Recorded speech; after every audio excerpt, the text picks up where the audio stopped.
I just thought I'd finished the end of the day. Got some jobs I finished off today, and I thought, why not stream and we'll have an open chat. If you want to ask me anything about woodwork, let's go. Oh. Heard that there? Or is that just the wind? Is that you, Bob? No, it's not Bob. Oh, hang on, I need this. Or do I? I don't know. I'm going to have a tidy up whilst I'm waiting for things to warm up. Oh dear. The temperature in Queensland has just started to get warm, and for the first time in a long time, I've got a pair of shorts on, which is nice. There's nothing worse than working when you get sweaty jeans on. Oh, don't know what that was, but it didn't sound good. Oh, it's water. I've lost the water bottle. Theo, where's my other water bottle? Might be down. There's a can of fly spray down there. That'll come in handy during summer. Oh, here we go. Okay. Nearly cleaned up enough that I can finish some stuff. It doesn't matter how big your bench is, you know. It's never big enough. I could have one 3 times this size and it would take me half as long to get it just as messy. So I reckon the smaller the bench, the more tidy you have to be. Fireglow, welcome to the bench, mate. How are you? Good to see you. It's me talking away and talking to myself. And, oh, there you go, big cut. Oh, yeah, I like that. Shh. My hand felt like that last week. I had an allergic reaction to something or other. I'm thinking it was timber, and my goodness, I thought there was fire coming out of them then. Oh, got to sharpen that too. I forgot to do that today. Ah, dear, oh dear.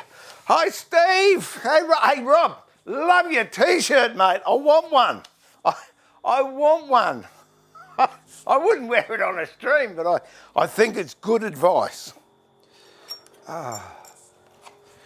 Now, I had a fun day today. Well, it really was. Gary, welcome to the bench. Good to see you. Still some feedback on audio. Sorry, it should get better.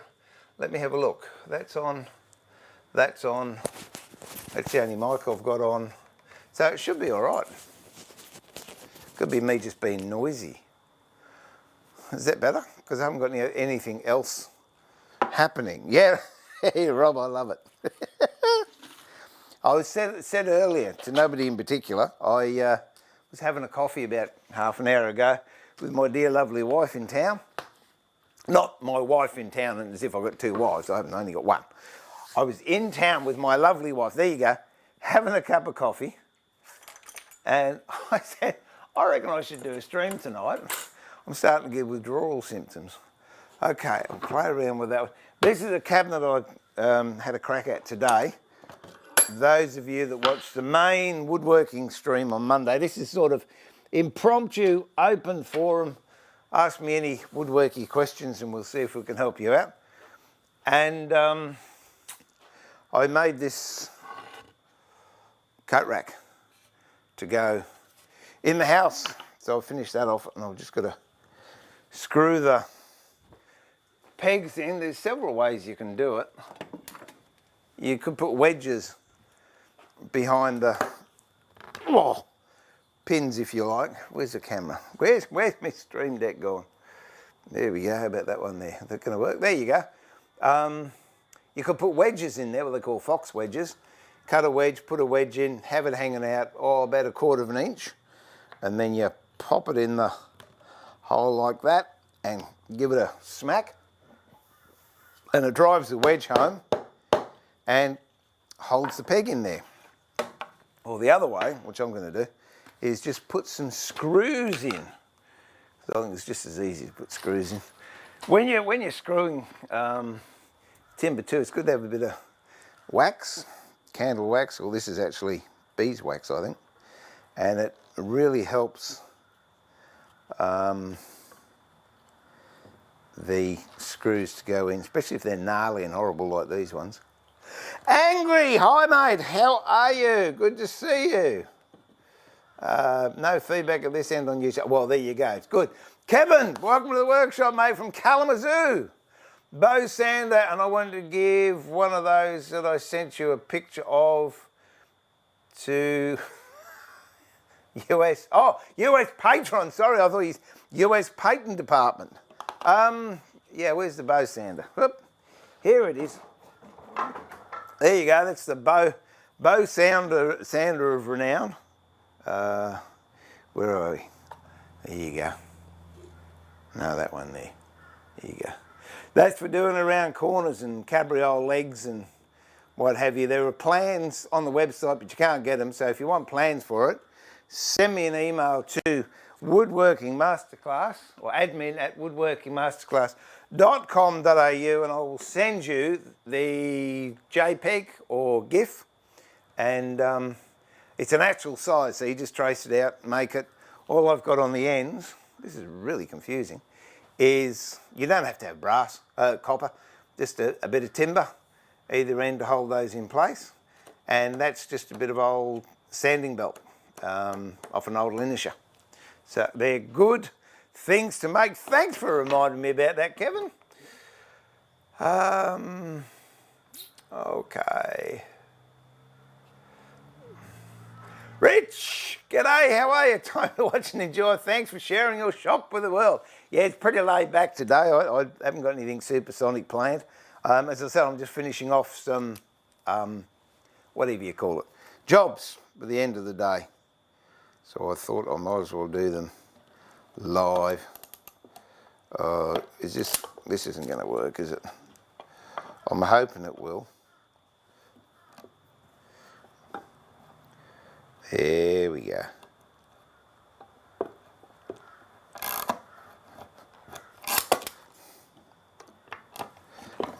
There we go, that's what I was looking for.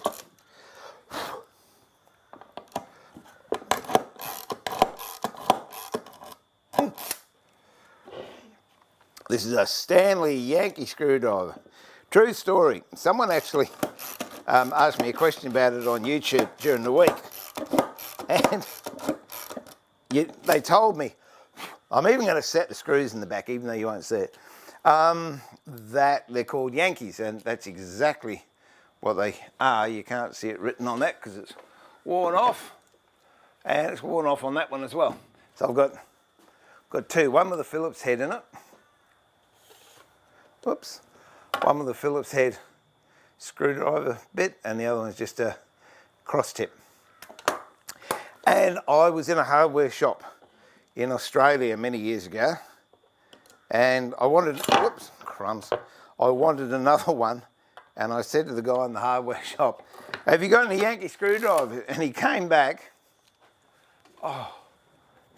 he came back, wasn't this one, but he came back with a screwdriver like that. I said, no mate, a Yankee one.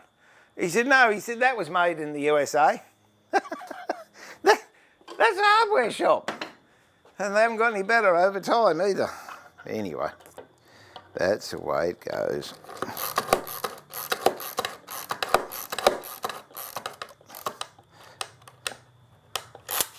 I said I'd set these, and I will. Just in case in 100 years' time someone looks at that and goes, oh, that bloke took pride in what he did.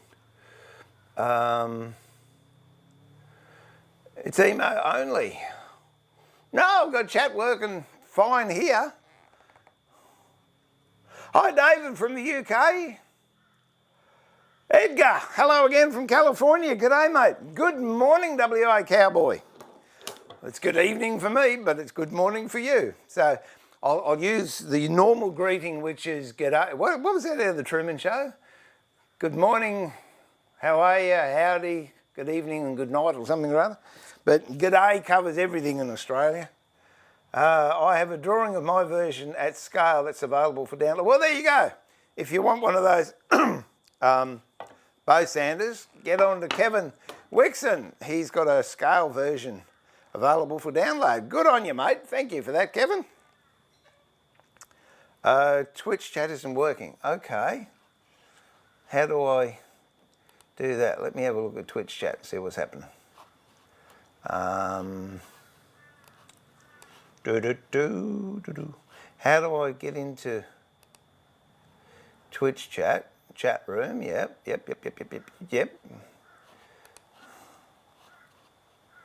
I'm looking here. What do you got? Settings? Viewers list. Oh, I can see, yeah, there's this is, okay, how do I un-emo? How do I, wait a minute. Moderate, show moderation. Auto mod. I'm getting there. Okay, wait with me. How do I get chat working properly on? What's that? No, that's not going to do it. Bum, bum, bum, bum. Oh, it's very hard to tell me how to do it if you can only talk in emos, hey. Show messages caught by auto mod. Show moderation actions. Slow-mo, I'm not in that. Timestamps.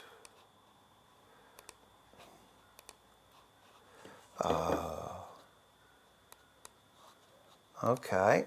Bear with me, YouTube. I'll be there in a TikTok. Settings. Yeah, hang in there, that ain't living on. I'm still trying to work out how to get chat working for you.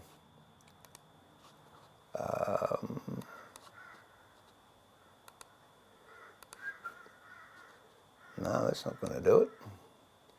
Okay, if I clear chat, followers only chat, no. Slow-mo chat, show moderation action, no. What if I clear chat? Does that do anything?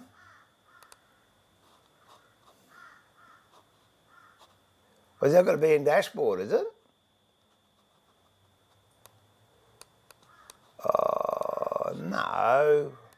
Hang on, let me go into dashboard and see if I can work it out there.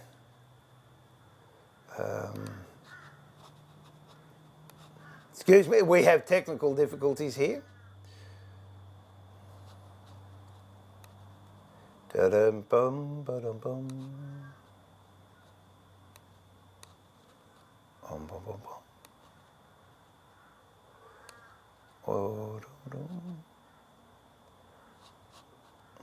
All right, I will ask Mr. Google how to do that. And I'll also read the... oh,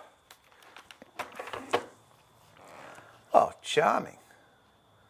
I don't want to hit there, but all sorts of stuff came up. How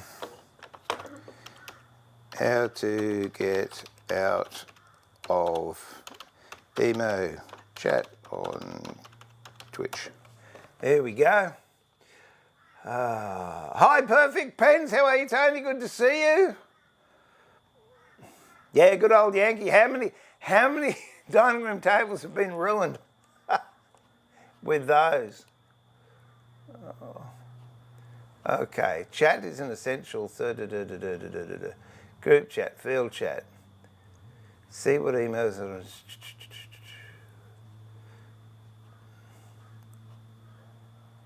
No, that didn't help me very much. All right, hang in there, Twitch. G'day, Sergio from Brazil. Your Twitch chat is emo. Yeah, okay. How do I undo that, Angry? I'm trying to figure that out. And it's not being very cooperative. Settings, I'll go to settings.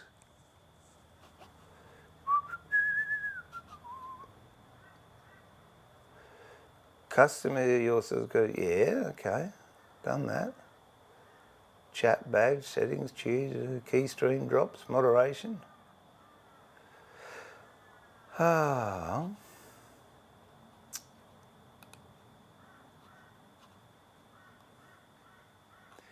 This is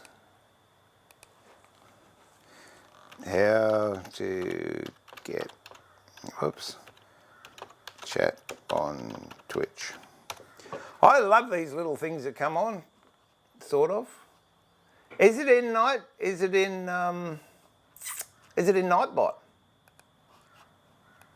Well, let me have a look if I can sign into Nightbot. Oh,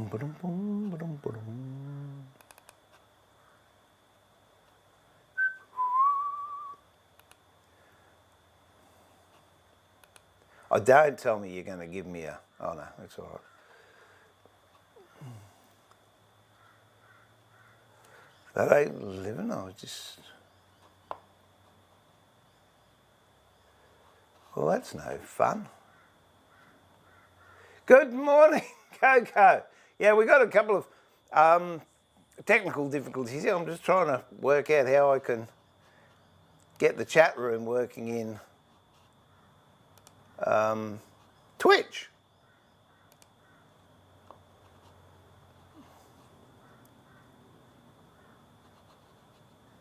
Oh, come on. Chat, here we go. What's this say? Welcome to the chat room. And what says? You cannot share on your channel. Well, that's all right. I don't want to. I just want to be able to get chat working.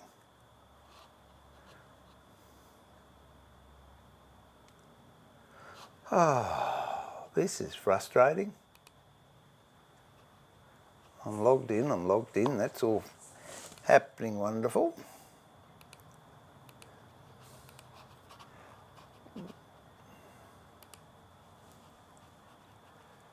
Log out. What happens if I log out and log back in? That's not going to make any difference, is it?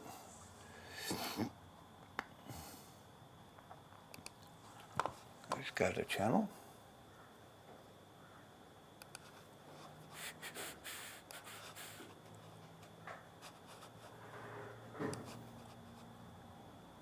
Chat rules. Hey, how come Theo never gets these problems? Am I just lucky or something?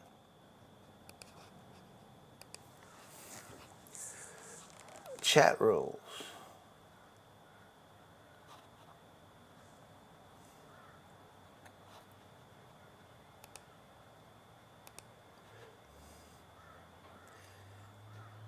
Yeah, Jolly Fire. Well, that's still emos, isn't it? How do we un-emo it?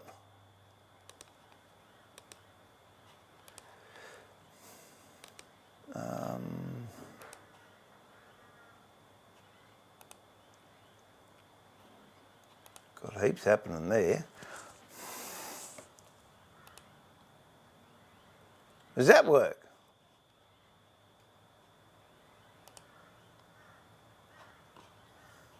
No. Oh, now I've lost the other thing. Wait a minute. There we go. Okay. Has anyone got any advice how I can un-emo? Read Fire's messages. Okay. Type in, gotcha. All right. Copy.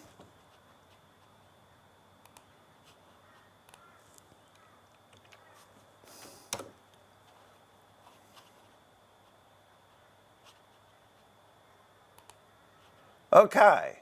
Oh, there you go. Well, how did it get on emo? What's not thingamajig? Yay! Fireglow. Send them the love, mate. That's wonderful. I don't know how it got in there, but I'll remember that one. Actually, I'll tell you what I will do. I'll put that in my notepad. If I can find a notepad around here somewhere or other. Oh, a conference call. I reckon we do. Okay. Now I'm going to put that. Where am I going to put that? I'm going to put that emo off in Twitch chat. Done. Well, what would make it come on? That's what I want to know. Anyway, it doesn't matter. We're there. It's all happening, so it's superfluous now. I just want to find where my notepad is and I can put it in there. So, new computers, I tell you. All my other laptops I've had have been, what do you call it? Let me just find if I can find it here. Then I'll be with you. And this one's a Dell, and I guess it's all right, but I'm not used to it. Either Toshiba or HP. I know what I'm doing. Well, relatively speaking. Notepad, that's what I want. Okay, that's what I want there. So I've now got that, and I can sort that out later on. And thanks for sticking with me. Old fella having a heart attack here, I tell you. There we go. Now we got chat. Now it's all happening. Yay. Oh. All right. Okay, there we go. Now, I suppose I've got 101 messages to carry out. Thank you, everyone, for hanging in there for that. We're all right. No, it won't be a while. Don't be like that. Painful. You should be standing here, fire glow. It's painful. Oh, dear. Oh, mate, they are absolutely marvellous, Michael. Thank you so much. I'm thrilled to bits with them. We've shown them a few times on the streams, and we'll continue to do so. At the moment, they are in the in-house workshop, which I will be streaming from shortly. In fact, tomorrow, I've got to go somewhere, and I'm taking my tower with me so I can get Windows 10 put in. And that takes me a step closer to the stream. You rotten thing. There we go. And yeah, they'll have pride of place up there. That's the real flash of those of you who've seen that beautiful toolbox that I've got with the metric drills in it from Sutton's 100th anniversary edition. They are spectacular. And not only that, they're metric, and I didn't have any metric drill bits, so even better. And this will go up on the wall tomorrow. So when we start, look at that, Mum, I even set the screws. When we start streaming from the house, I will show it to you. So that's it, all ready to go. And that was all done with, why am I holding it to the television screen? Camera's out there, and I'm looking at the monitor down here. That was all done with hand tools. Carving was done with a 10/8. Which one have we got? There we go. All the carving was done. That came up nice. That was done with a 10/8 carving chisel. And that top bead was done with a Stanley 45. I think it was a number 12 or 13 cutter. And the bead on the bottom was done with that H&T Gordon 3/8 round. So that's it. That one's one that can go up to the house. Oh, it's one less job and one more set of brownie points I've got. It's the way it works, isn't it? There we go. Oh, Robert Searle. G'day, mate. Great show. Really enjoyed the laidbacks. Mate, I don't know any other way but laid back. I used to try and be stressed out and everything else, but yeah, it's not worth the hassle. It's no good for your health. You don't get anything else done. You don't accomplish anything more. It's just one of those things. Let me put this thing back. I was using that mallet too that we made the other week. Have a look at the end of that. You reckon I didn't give that a bit of a thump? Can't remember what I was hitting now. Well, it was something pretty hard. Oh, I know what it was. Yeah, I was doing a lot of mortise and tenons today. This cabinet, those of you that know, Oh, are you giving up on me, angry? I can feel the relief out there. This is on YouTube. If you're watching, what happened was because I multi-stream to YouTube, Mixer, and Twitch, and the Twitch, I don't know why, but the Twitch chat room just, I don't know, it went into emo-con. But thanks to friends in there, they fixed it, or told me how to fix it. Mate, you just got to be patient with me because I'm an old fella. It takes a while to get me up and running. Oh, look at that. Oh, look, I'm so glad everyone's happy. Oh, dear, oh, dear. Oh, mate. Come round. I've got a fridge full of soft drinks. Sorry I haven't got any beer in it. Oh, dear, oh, dear. G'day, Bruce, from over in the land of the long white cloud. I'm just going to top my water up and I'll be over now. I've calmed down. That was stress factor of 12 on a scale of 1 to 10. Oh. You know, and I ring Theo up and say, how you going, mate? You get a good stroke? Oh, yeah, yeah. Go down there 3 minutes before I meant to stream. Everything works. Yeah, good on you. One of these days, he's down in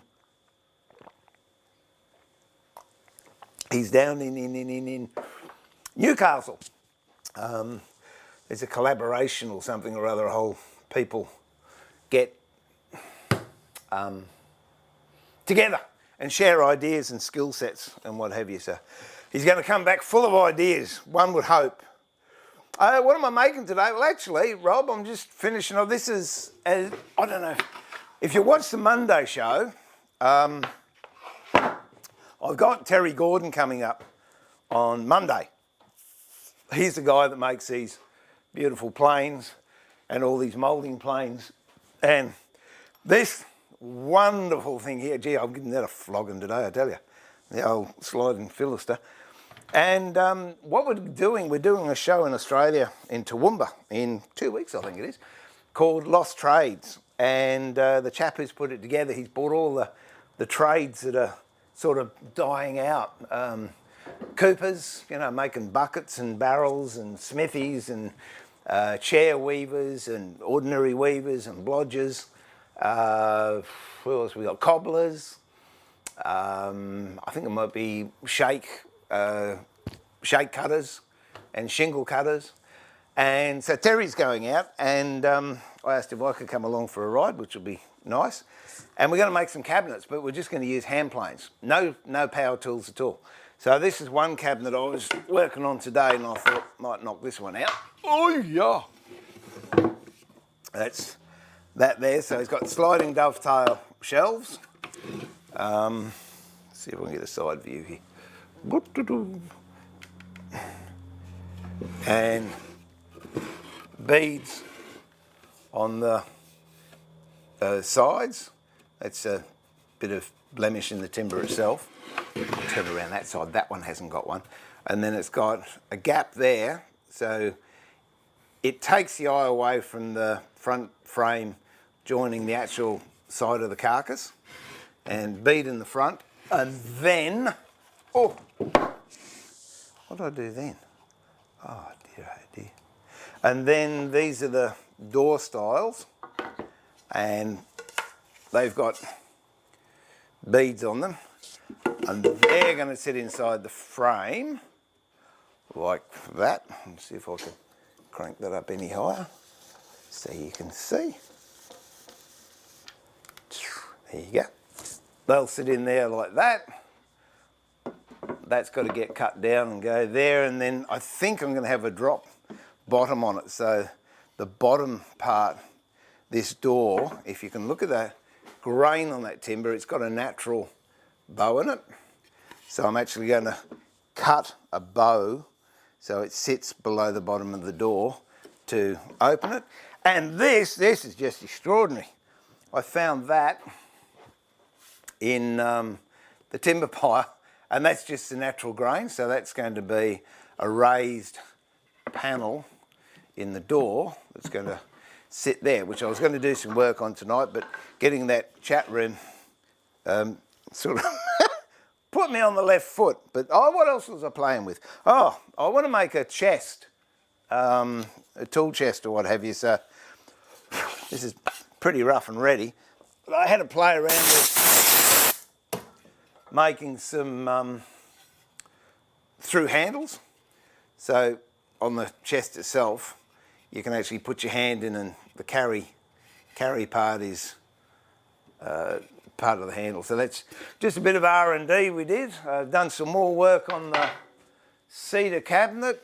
Oh, planed off the back of the moulding, so it's now nice and straight and smooth, and that's the finished moulding that we did over the last couple of weeks, which I must admit I'm very, very happy with. And that I did use a few more planes, but you could actually make that entire moulding with 3 planes. That's these ones here. There you go. It's a set of 3/8 round and hollows, or number 6s, and 3/4 inch rebate plane. And with those 3 planes, you can quite easily make that moulding.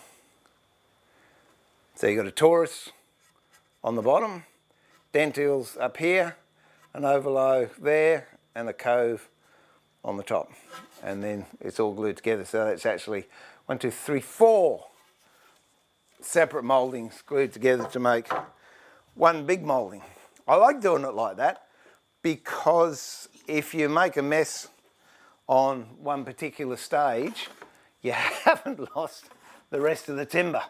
Whereas if you start, not only that, with that one you'd have to start out, I would imagine, a bit 3 inches by 6 inches, which when you start getting into it and doing the carving, your moisture content is going to be way, way out. So it's not going to be as stable, and it'll move and do all sorts of things.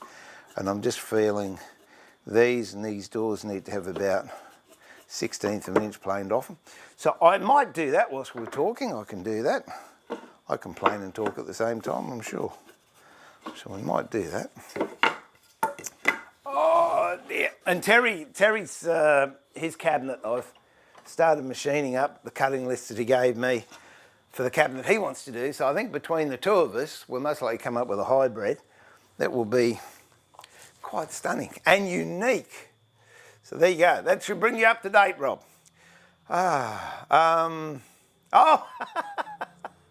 Not being able to help me pay. Thanks, Fireclay. We got it.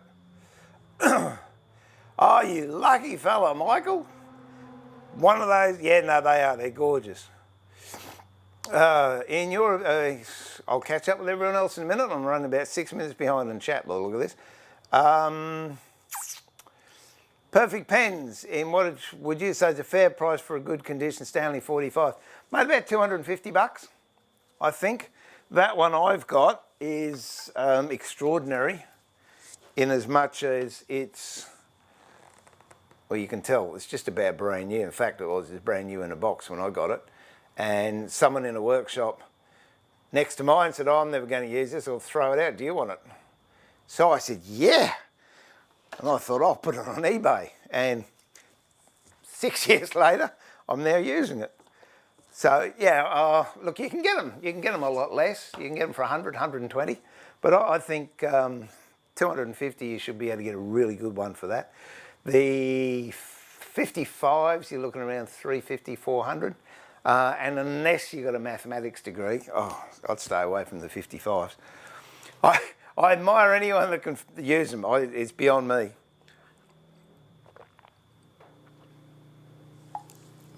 Uh, 45s are nice, but I must admit I'm even going away from the 45s now and really, really enjoying working with just straight moulding planes, which I think that's just about what I've been doing all day. And then, I don't know if you saw an Instagram post, I sharpened these on the Tormic today, and doesn't it come up a treat. That blade there, and if you give you a look at it, there you go. It is a nightmare of a thing to sharpen when you start looking at diamond stones and slip stones and what have you. But I just put it on the moulded part of the turmeric, which, oh, I'll just spin off and show you. Is that going to fall? No. Which is that there. I don't know how much they are. It doesn't come with the machine. It's an extra. I forget, but I've got everything, paid everything at once. But it really is great because carving chisels, your V-tools, you've got a very, very narrow strop there, or piece of leather. And this piece here, it is just ideal for doing rounds and hollows and any weird shaped ones such as that snipe bill of H&T Gordon, which I use so much now.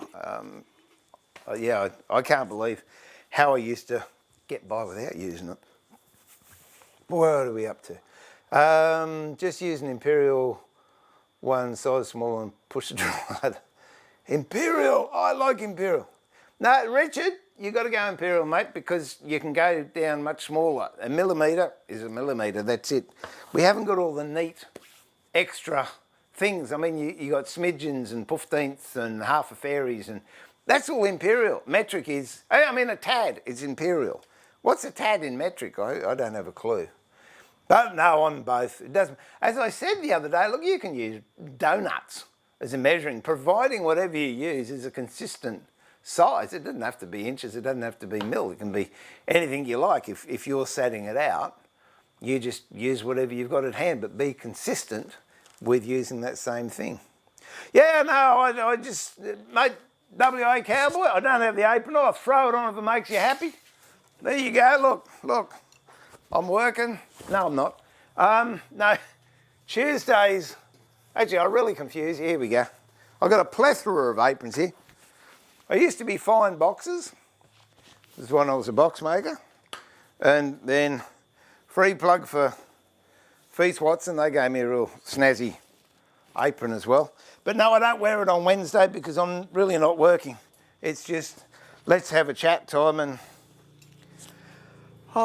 keeps me out of the house while everyone's getting fed and allows me to unwind.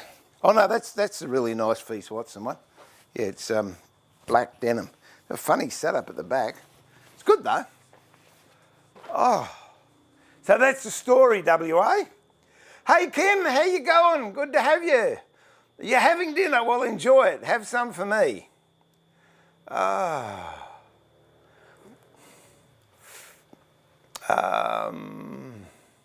I'm going to the next trade. Oh, in Victoria, Michael.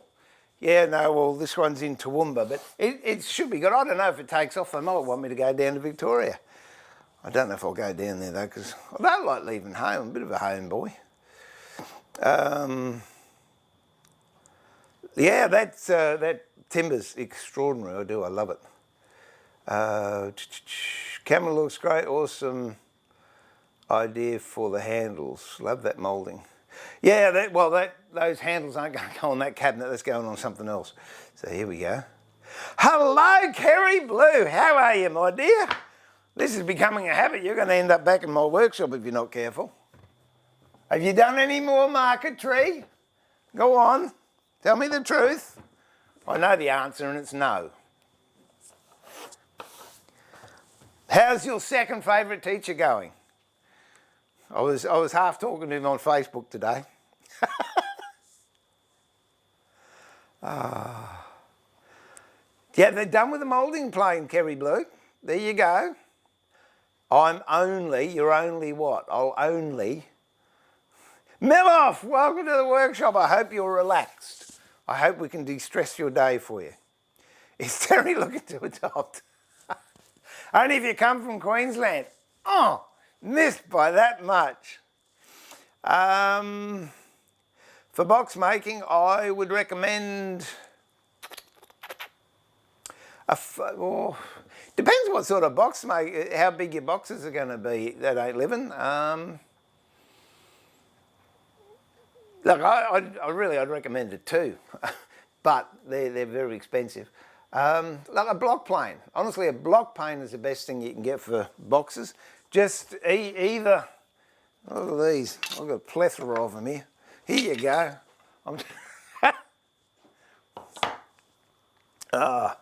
You can take your pick. These are fine. That one I've had for 30 years. That's the one that Bunnings sell, and that's, as you can tell, that's a Lamborghini one. That's a Veritas NX60, and that's Terry's. So they're what I would be using for making boxes rather than the big ones. If I did have to get one, yeah, grab a 3 or 5.5. 3s are easier to get, so get that one. Got your what for 45? You're 45 for 45? Way to go. Should I sell my 55? Pammy, it said here for, what was it, 6 months? And I looked at it that many times, and when I tried to understand how, nah. Yeah, look, honestly, yours, you should get 450, 480 for it, because it's got all the parts except for that one cutter, and I couldn't find the spare one, but when I do, I'll let you know. It's a number 8. Yeah, I don't know. I've just gone way more towards moulding planes now, because I think they're much more versatile, more adaptable, and definitely easy to use. You only got one adjustment to worry about. So when you're coming up and we'll do some mouldings together, that'll be good. Oh, that's the other thing, Kevin. Yeah, the irons. I think, actually, correct me if I'm wrong, Kerry Blue, you had 4 boxes of cutters for that 55, was that correct? And each box had 2 layers. So the mouldings in it were just absolutely tremendous. I was tempted to offer you something for it one day, and then I thought, no, I'm never going to use it.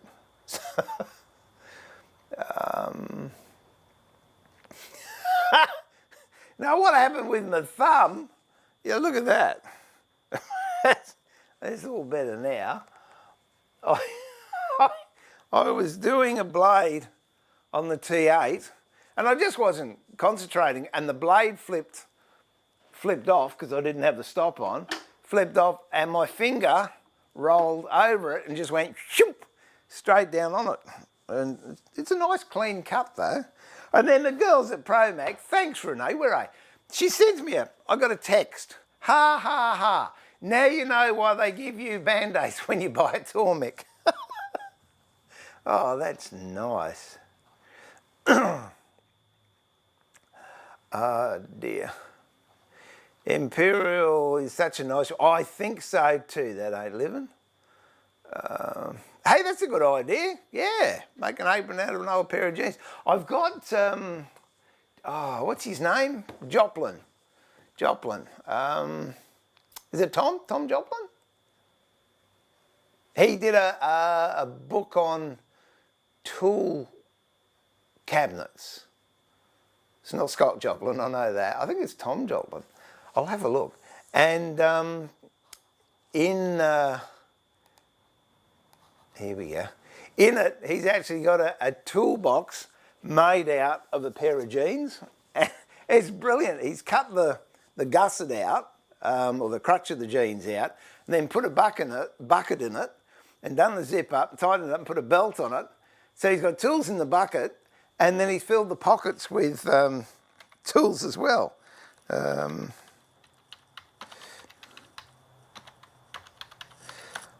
I'll find out. What's his name?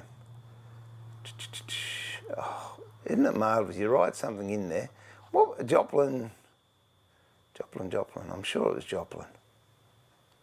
Joplin's. No. Tool chests or toolboxes?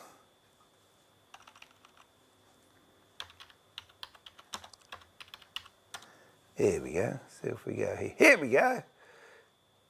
A toolbox book by. Come on, give me his name. I don't want to sign in. Jim Toplin, not Joplin. Jim Tolpin.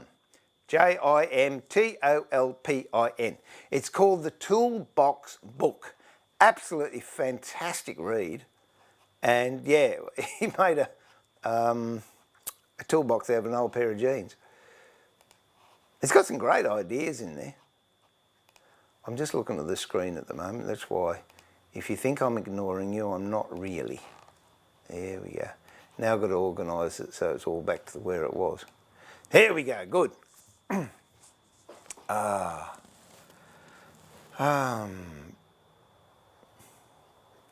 Sell me your 45 to me for 45. Yeah, postage would be a bit big, I think.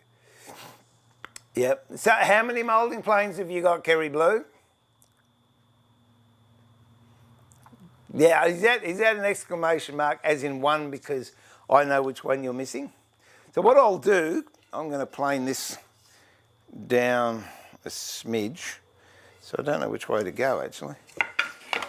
It's going to mess me up a little bit, that's all right. Okay, we'll take it off the top. I wasn't planning on doing this, but seeing you're here, we'll do it.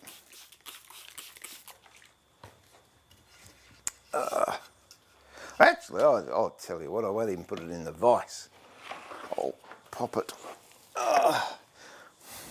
Actually, I tell you what, Pam, I did think about, I said to Sue today, I don't know, I could have students again if I wanted to. I don't know, though.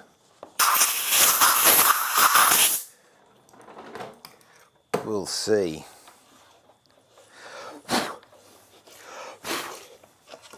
Now, Michael might not like that.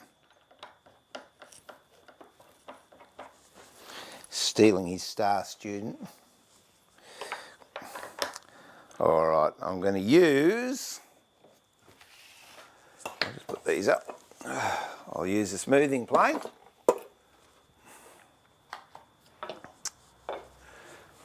Oh dear. It's a bit gnarly. Two are an earlier version than Steve's. The one I've got for 45 is the same vintage as Steve's, but not as nice. Nickel plate's worn off. Mate, $45, that's an absolute bargain. It really is. I mean, the cutters, I think the cutters go for about $20 each, don't they? Something like that. Okay. I did have a little bottle with linseed oil in here, but it seems to have gone the way of the dodo. Oh, it's dark outside. Hang on, I'll just pull that one down. That most likely means it's going to be dark outside the other door too, so I'll pull that one down too.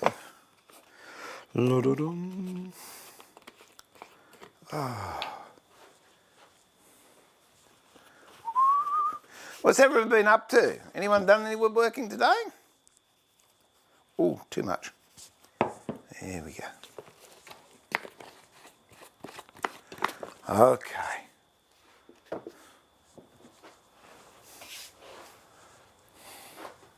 Let's go that one.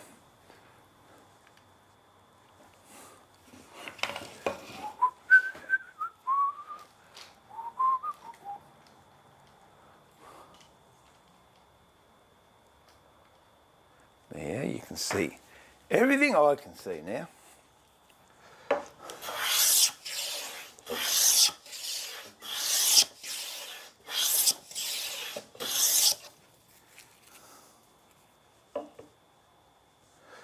What I want to do, if I can, I don't really want to knock this bead here.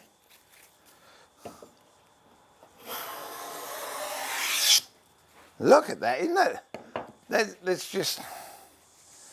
That is just such a nice shaving. Pleasure to use. Oh, right. Are you chip carving? Kevin on YouTube just said he's been working on a box for his chip carving knives. Are you chip carving the lid as well? That'll look pretty good. What are you making it out of?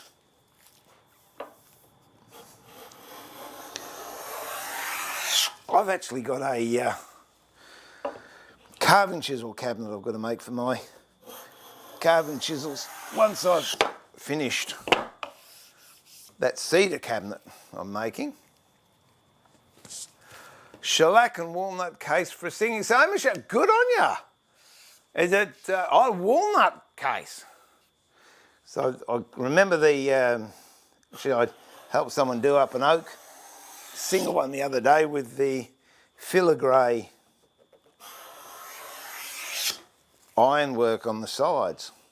So is it going to be just an ornament, or is it going to be a functioning sewing machine? That ain't living.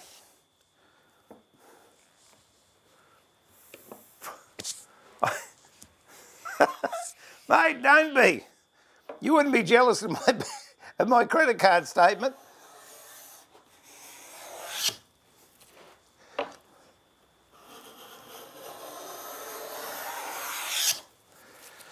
We're getting there. I mean, honestly, look at the way that just planes. It's just beautiful. See how I'm going for closeness, if I'm getting any better with it. Well, I hope you can, Kevin, I hope you can join us when Terry's going to be here, and you can ask him any questions. Oh, look at that. Nice. I think we'll just go a tad more. Ask him any questions you might have. Well, I've conned him into, I've invited him to stream on Monday, and I might, we'll see how we go. We might do an extra one on Tuesday, which is going to be Monday night if you're in the States.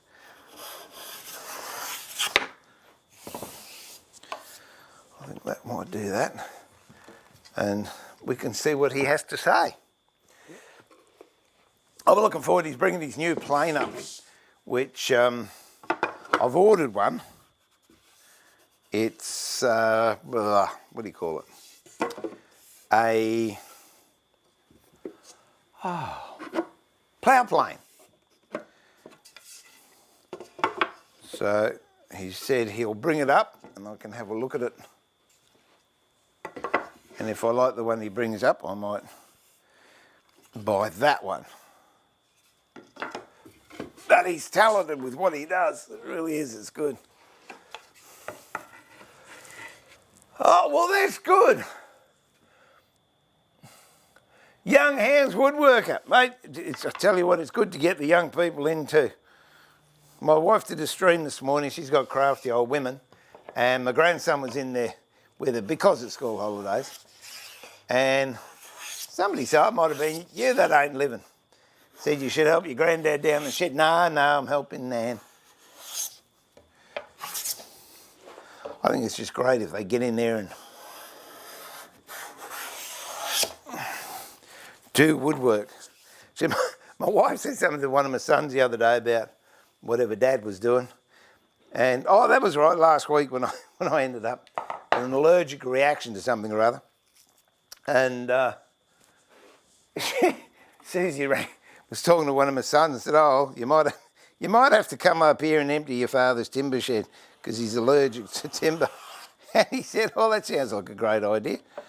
So, oh, that's lovely. That is, that is so nice. As I said, I sharpened that up in the Tormic today. How's that looking? Just got to round it over a bit more on the top and we will be laughing. I'll put it up that way. These tail vices, gee whiz, they're handy. Do you think low angle are worth a look? Frankly, I don't like them. I really don't. The only low angle plane that I like, well, I've got two. One is the block plane and the other one is, that there because it's going to drop, is that one, which is the Veritas shooting plane. And, that is a beautiful plane, but it's a dedicated plane. As far as bench planes go, no, I don't like the low angle ones. I like the high angle ones.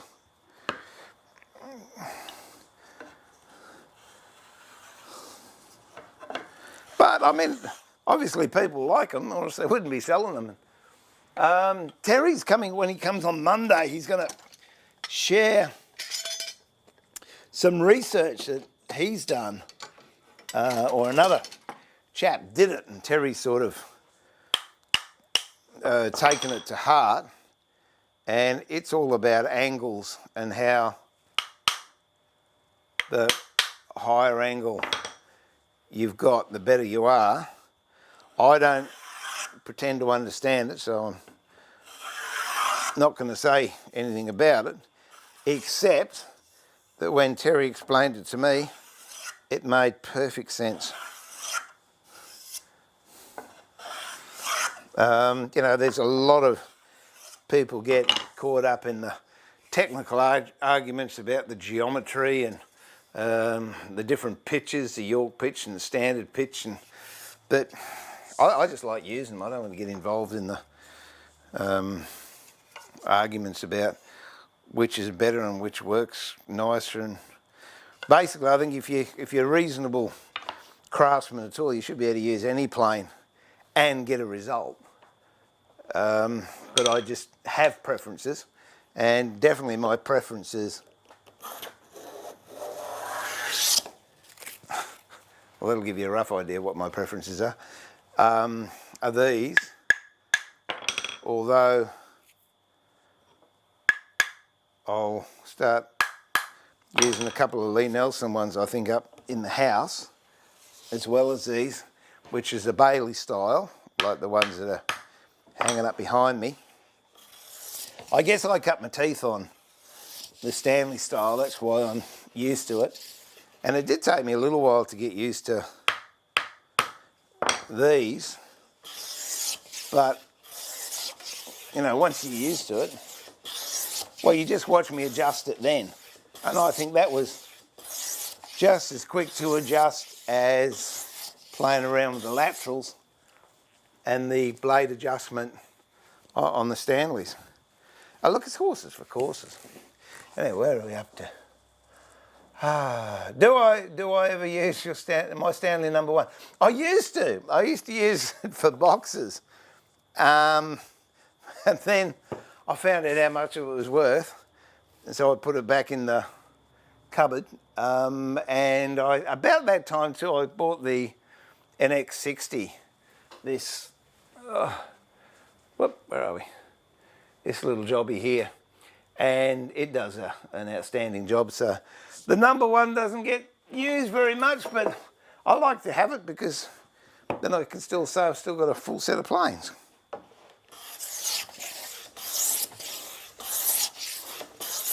Oh, gee, I tell you what, you notice the difference when you put oil on it.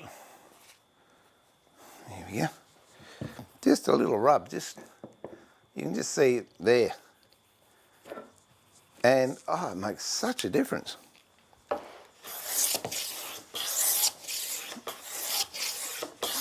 And the sound, you're getting that through my microphone.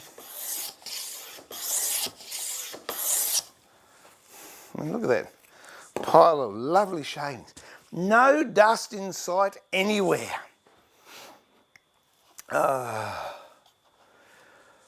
Yeah, that'd be pretty close, which is over 2,000 in Australia, and mine's in pretty good condition. It's almost a new one. So, no doubt it'll be on eBay when I shuffle off. No, I'm just hoping either one of my kids or one of my grandkids wants to get involved in woodwork. A bit more to take off that end there. And they'll use them.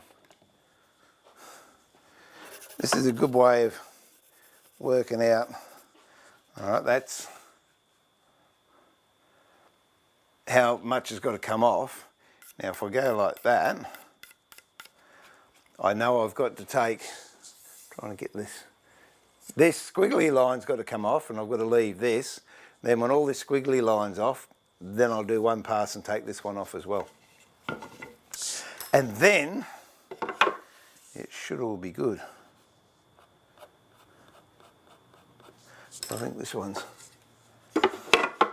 nice now. Yep, it's just below the surface, which is what I wanted. So here we go. Oh, what's the time?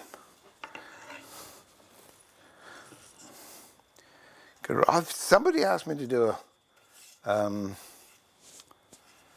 video on grain direction too, so I'll get around to doing that soon. Just trying to read the grain on this one. It's kind of all over the place. No, we'll go this way. Jelly Jungle! Oh dear.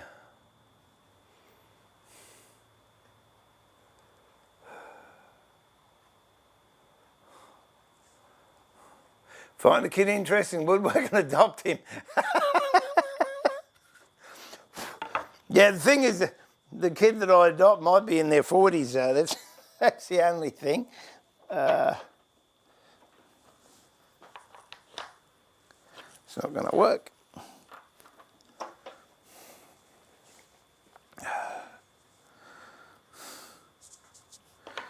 Boom, boom, boom. There we go. So everyone's awfully nice today. Got no questions. You don't want them to do anything, fix anything, find anything. Everything's working well. Or you just want to hear me planing timber.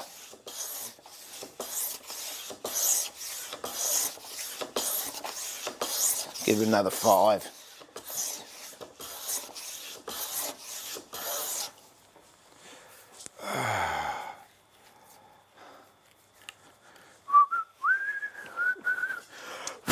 Okay. Put that one back up before I drop it.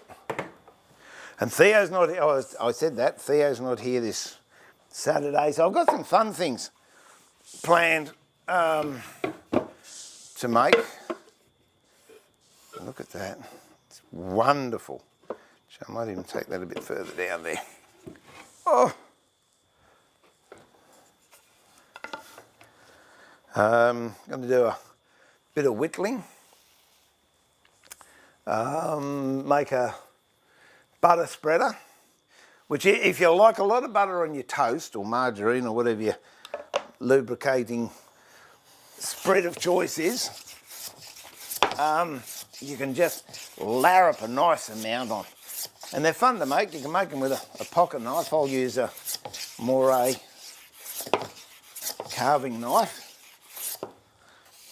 But that'll take, I don't know, maybe half an hour. And then there's another odd thing that I want to make, which are good fun for kids, whittling, again with a pocket knife. And I'm sure some other things will come up that we can do. That's looking all right there, I reckon. So that does that. Oh. Isn't it a nice way to spend an evening? Just planing away. Yeah, no, I really am, Tony. I'm happy with that. It is, you're right. It's a lovely sound. And then that's all you've got at the end of it. You haven't got mounds of dust and stuff in the air. It's all nice and good. And they're a joy to use, those planes. It's like the repetitive sound of the ocean. It's a calming effect. You're right, it does have a calming effect, providing it doesn't lull you into a sense of so much calm you forget what you're doing and you skew over your job and mess it up. Which I did a couple of times today. I was sort of, had a bit of the old 80s music blaring out on the, I was going to say the transistor radio, but that's not true, out of the music box. And then I just saw, oh, hang on, big scar. Change that, got to fix it now.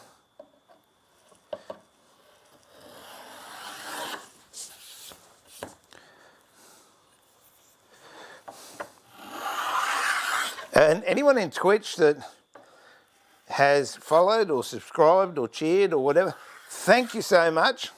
The reason I can't give you instant acknowledgement is the fact I haven't got the Twitch screen up, so I can't see what's happening. But please, if you enjoyed or you want to have a look at further streams, or you're interested in woodwork, click the follow button on Twitch or subscribe to YouTube or Mixer.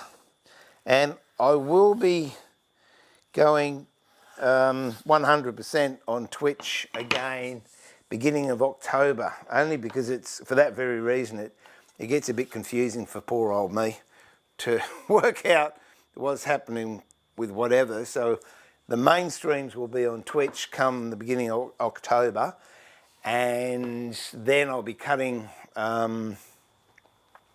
videos down to the smaller sections and putting them onto YouTube.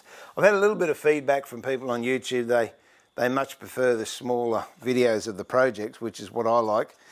There's a lot more work involved in it, but if I can take it out of the stream, it's a lot easier for me to do. I mean, if I had a production team, it wouldn't make any difference, but I'm in front of the camera, behind the camera, and sorting the camera. So 4 a.m. David, go to bed. that to me, that if I woke up at 4 o'clock, that means I've got 3 more hours to sleep. And where's here? I'm guessing UK or Europe. Is that right, David?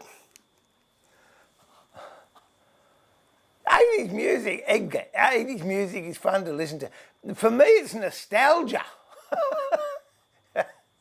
Oh, Pittsburgh. There you go. James, what have we got? Looking at Narlex chisels, a step up from Mitre 10 Stanleys. Do you have an opinion, or do you think Stanley are okay? Well, are they Fat Maxes? The Stanleys? So I think they're okay. The Irwin chisels. Hang on. I don't know if they still sell them. But these were okay. Whoops, bang, crash. Da-dum, da-da-dee-dee, da-dum.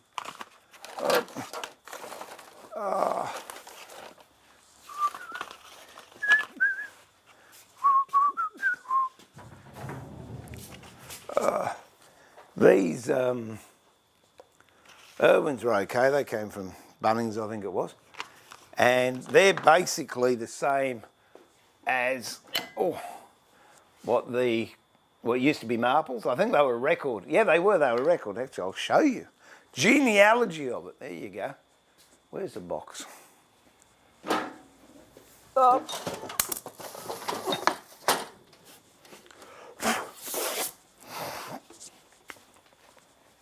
There you are. Record, Marples. Open them up. And there's a set. They're now, you'll see, Irwin. Whoops, let's go the other way. You'll now see Irwin on the handles instead of Marples. They're called Blue Chip. I don't know if they're still available. These boxes, I reckon they must be 1970s vintage. But look, honestly, any chisel. I've heard good reports about Narlex. I've never used them. Any chisel, if you keep it sharp, will be fine. It's just some chisels you have to sharpen more often than others to keep them going. I've got, up in the workshop in the house, what are they? Robert Sorby, which I think I've got a couple of them kicking around here too. Oh.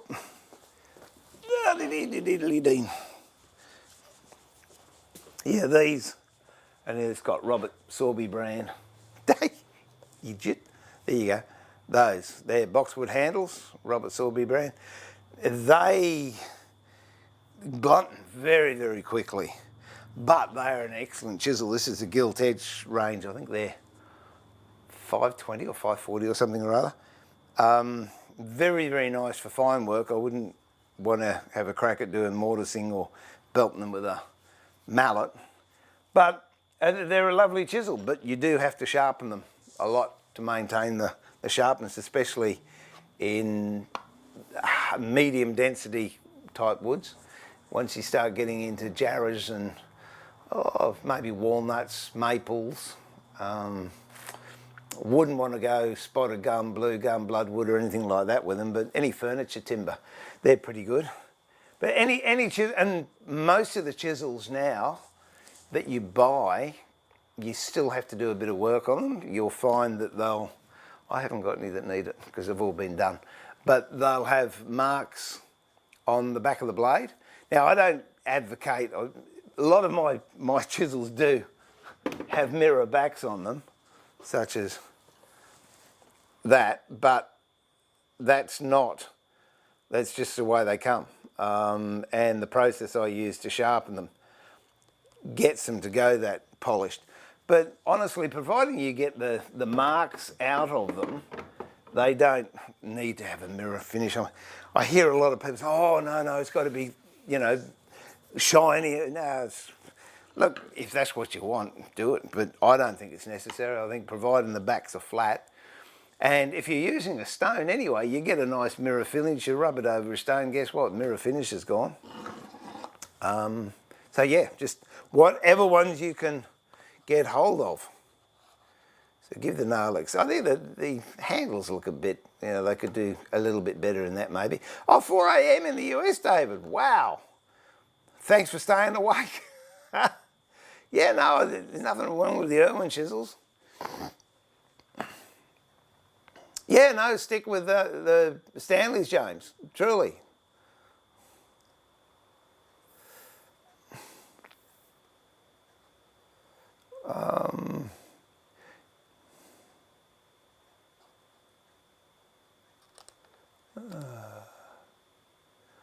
Hi from the UK, Deserlove.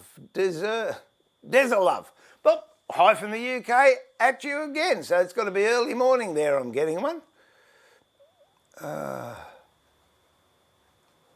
I use the heck out of the Nailix mortise chisel. Well, there you go. There's a good advocation. Someone enjoys using them. Kevin. Yeah, Sheffield chisels are nice.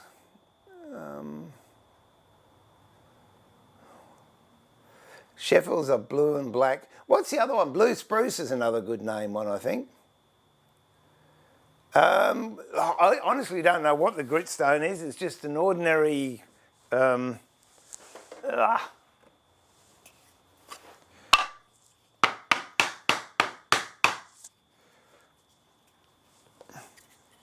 Sharpening stone, carborundum on the bottom, aluminium oxide on the top. Norton's, I think 25 years ago I might have paid $18 for it, and it has been used constantly. And then I've got another one that's very similar, only it's called coarse, and I only use it if I, it's not going to come apart. Yeah, I only use that if I've done damage to the blade and I've got to get a nick out or something or other, and I haven't got the Tormek handy. But where I can, I just like using the Tormek now. I'm just going to upgrade the stone to, I forget what it's called, but there's a black stone.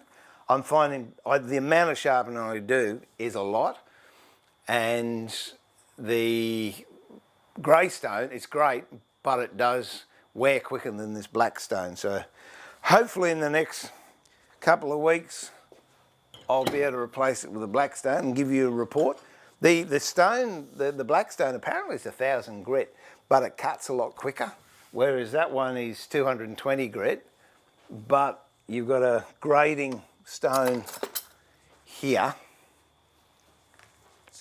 and if you rub this side on that wheel, it brings it up to 1,000, and then you rub that side, when it's 1,000, it'll bring it back to 220. So I don't know, but I just find that I'm using a lot of stone, so I think it's going to be in my best interest to get a slower wearing stone that cuts quicker. We will see. 10 a.m. in the UK. I should do more streams this time of the day. What grit do I finish with? Well, actually, on the stone, I finish with a compound paste, which is that one. Now I'll get these cameras worked out in a minute. and they say it's 6,000. But normally I'll just, if I'm not using that, I just finish it on the fine stone, and it's just a leather strop that I've got. I don't use any compound on that at all. I just put it in the vise and strop it. And it keeps me going. But it's important that you know how to sharpen. I mean, if you've got one of those, it's great, but it's important you know how to sharpen on a stone as well, because you might be somewhere they don't have that, you haven't got it, you're working away and your chisel's getting blunt. Rather than working your chisel or working your plane until you get home to resharpen it, it's nice to know you can go to a stone and just put a secondary on it, strop it, and you get straight back into your work again. And then when you come home, you can draw all your angles up on whatever you've got. No, mate, that's it. Yeah, water stones, David, water stones, they tend to have a lot of grades. I've never seen the sense in it. You know, it's to me, I sharpen so I can get back to the workbench, so I can do work, and the quickest, most effective way of getting back is what I like, and then I can get back and do what I like doing.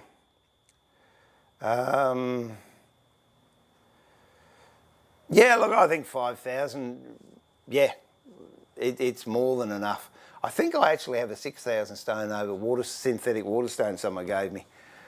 But I've got this other one here, I don't know what it is. I bought this at an auction years ago from an old barber's shop.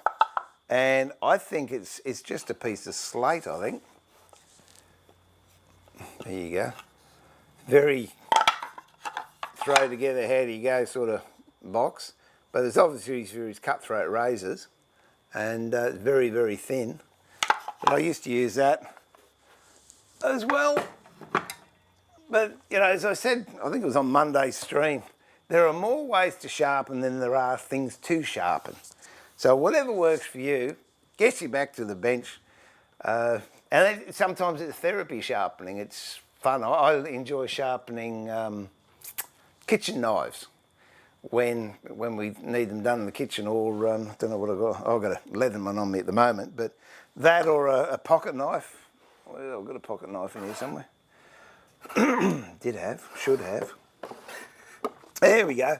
That's a little knife I do whittling with my grip. How come that's... Oh, I'm pressing the wrong button. That's a pocket knife I use when I do whittling with my grandkids. They've got Swiss Army knives, and it's just a nice little pocket knife to do whittling with. It's a Taylor, I think it is. Witness, Sheffield, England. Pretty sure it's a Taylor though.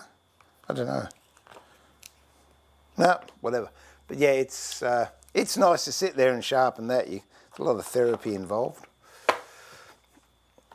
And you're doing something whilst you're doing nothing. That's what I like about it. You can be sitting there and your mind can be wandering, and you can just be about it. And at the end of whatever it is, 5 minutes, 10 minutes, you've got a nice sharp knife you can go and do something constructive with, and you've relaxed, you've unwound, which is good. Alan, g'day mate, how are you?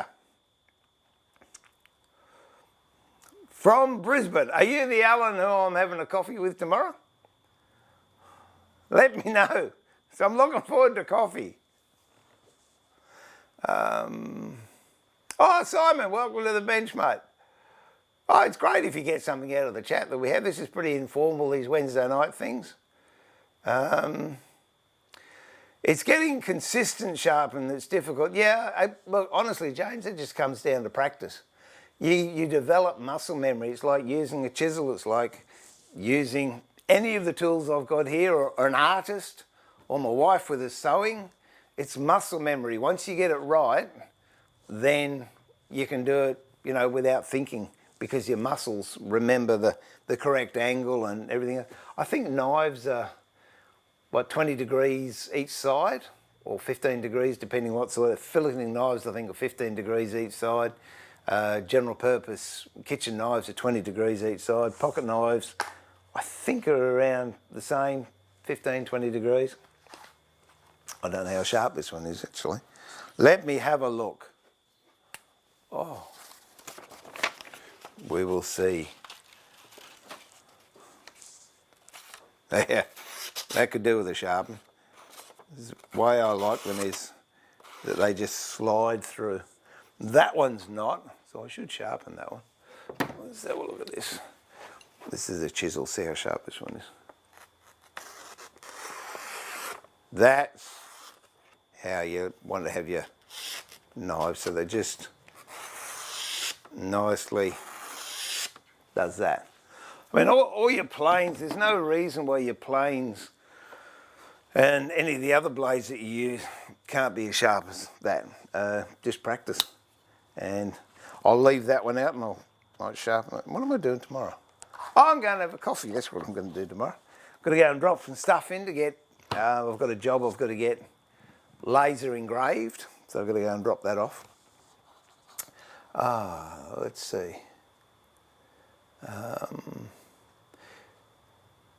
Yeah, Japanese swords, yeah, they are. I don't understand the colour system, but there's, what, blues, yellows, browns.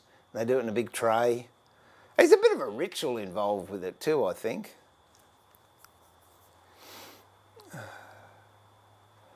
I'm always worried to put a low spot in the stone with a knife blade, then the chisels.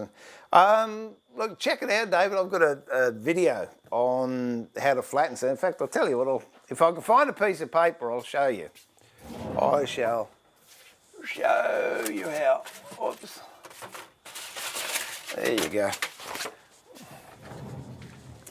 It's about time I clean the stone anyway, so I'll show you how to flatten a stone. Hang in there. It's dark out here. Okay. This is super dangerous. I'm looking for a sheet of glass in the dark. Good on me. That looks as if it could be. That's it. There we go. Whoops. Oh. Oh. Here we go, go. Oh, that's just, it's a manky old dirty piece of glass that was been lying around outside. And that's a sheet of, it's 240, wet and dry. Pop that down there. Just put these planes up. Oh dear. Oh. Let's wipe this down. All I'm using here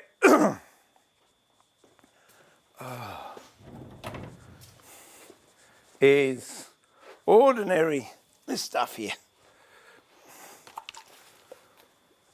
Kerosene. Good old Diggers kerosene. Put a bit of a squirt there. Just clean an area. Now bearing in mind this was lying around outside, so it's nothing special. This is just a piece of glass out of a, it might have been a shop cabinet or something like that. Give you all cameras so you can see. Get the 240, or what I like to do is put some kerosene down first. You could use paraffin. There you go. I wouldn't do white spirit, that's a bit rugged. Now I put that down there. That'll wet that, and I'll put kerosene on the top. Get that stone. We'll do both of them.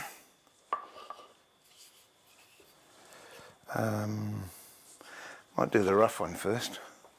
Then we'll do the smooth one.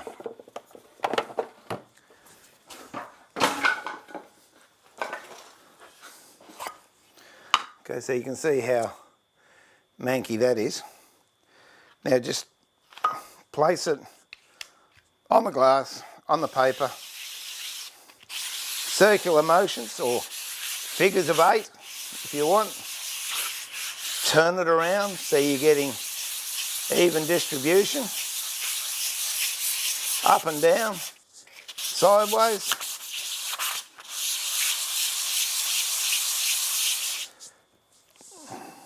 Keep the carrow up to it.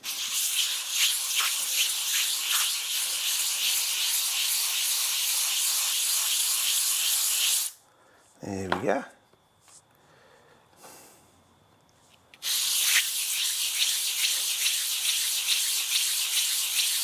Oh! No, and Alan wanted some hide glue, Alan, and I said I'd catch up with him tomorrow. I've got to go to the shops, and he lives close to where I go to the shops, so I said I'd drop some hide glue off to him and we'll have a coffee. So there you go. You're north side or south side in Brisbane? Why kerosene? I think it works. I think oil is too stodgy for this. I wouldn't use metho, it's too rough on your hands and flammable. It's just a nice lubricant. I use kerosene when I'm sharpening my tools as well.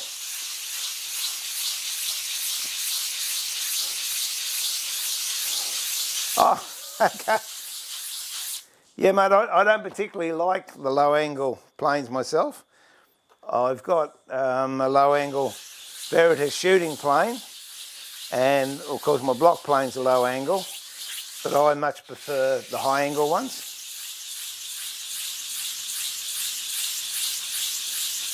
Okay, that should do it. What we'll do, we'll just get a straight edge.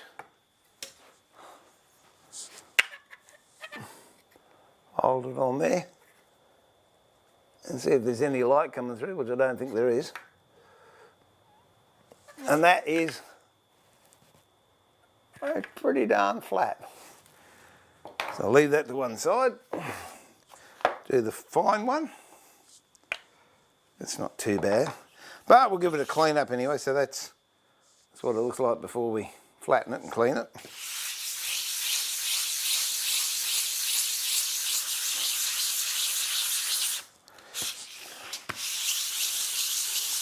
Yeah, what does a set of this paper cost? It might be $1.20 or $1.40, something like that. It's not going to break the bank, but it saves you stones and allows you to keep your chisels nice and sharp.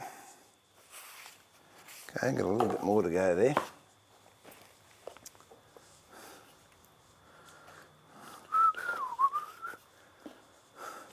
South! Oh, we could be neighbours, mate. Alan on YouTube just said he's in South Brisbane. I said, well, that's where I am, so there you go. Yeah, I think I've answered that. On David asked, why do I use kerosene? Because it's a good medium to use. And the glass is flat, so that's it. Do you use the flavour? Do you use the flavour? I think he's gone. I don't think he's coming up anymore.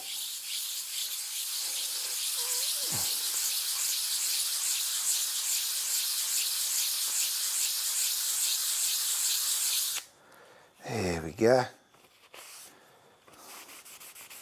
Okay, what I'm going to do is just get a bit of 400 or something or other. Oh. 320, that'll do. Now that still has a little bit of use on it, but quite frankly I'm happy to throw it away. And I'll just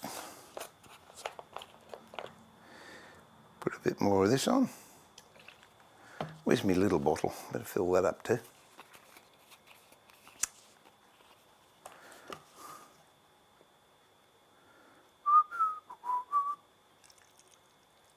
Obviously with water stones, I wouldn't use kerosene with water stones, but you can use exactly the same technique on water stones and use water as the medium instead of kerosene. This is how I flatten the soles of planes as well.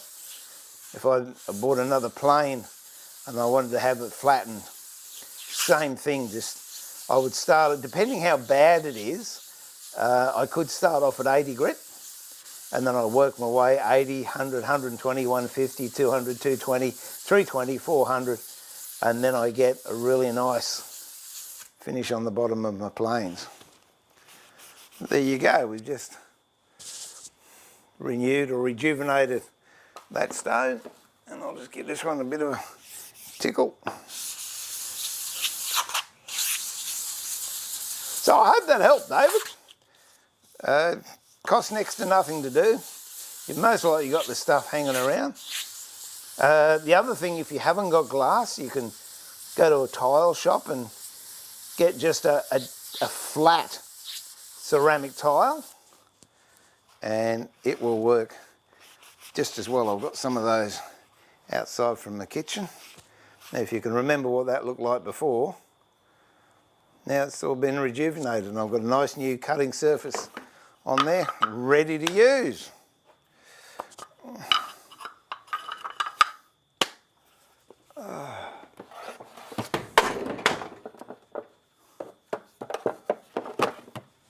Gee, I hope that wasn't what I thought it was.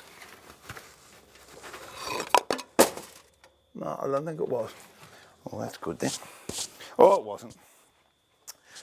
Okay, so where was it? Oh, in fact, I might just do this one. I haven't done this one for ages either. I've used this one for ages. See, it's got a lot of little fine scratches in it. I don't know if it'll make any difference, but we'll try.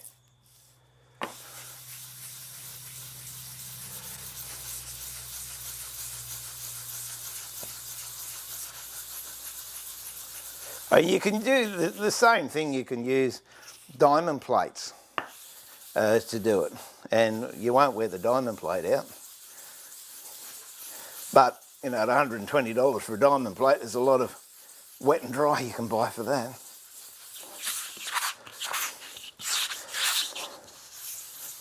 And after a while, as you can tell, this paper will just stick down to the glass, so it's no biggie to do it. There you go, if you have a look at that, most of those scratches are now out. And that's ready to go again. Oh, get up there. There we go.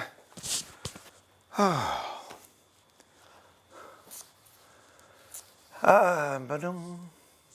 Yeah, look, it ain't living. I like the high angle planes too. Look, it's just what you're used to. I've got some mates in Brisbane that are furniture makers, and they just absolutely love the low angle. So, I don't know. Horses for courses. As I'm always saying, whatever floats your boat, whatever makes you happy, anything's going to work. And I think in a lot of cases, it's what you're used to. Wait a minute, I'm just going to put this outside. Oof.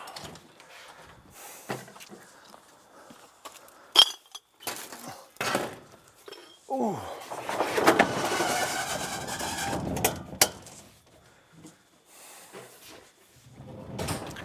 There we go. Oh, crikey. Oops.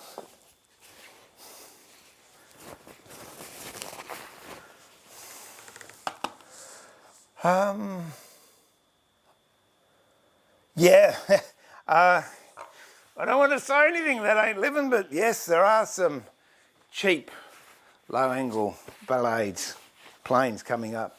And I have used a couple, and I don't think they're very cheap.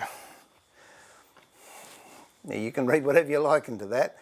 I just find they don't hold their settings very well. They look a lot like Veritas ones, but they do not hold their settings, and the machining isn't as accurate as I would like anyway. When are you getting one of Terry's vices? Woodworker on YouTube just asked me when I'm getting one of Terry's vices. Terry's just, Gordon, the guy who makes these planes, he's just come up with a new bench vise. I was fortunate enough to use it at the Brisbane Woodworking show, and Terry yesterday told me that he fitted one to the bench I'm going to be using out at Toowoomba. So that's it. I think he's actually in production with them now. They're an awesome vise. So I don't know.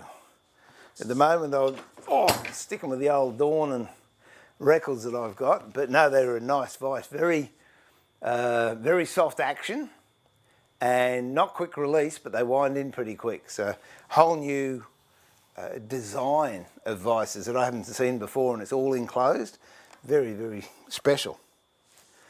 A little further south, more so in like, well, yeah, you're getting closer.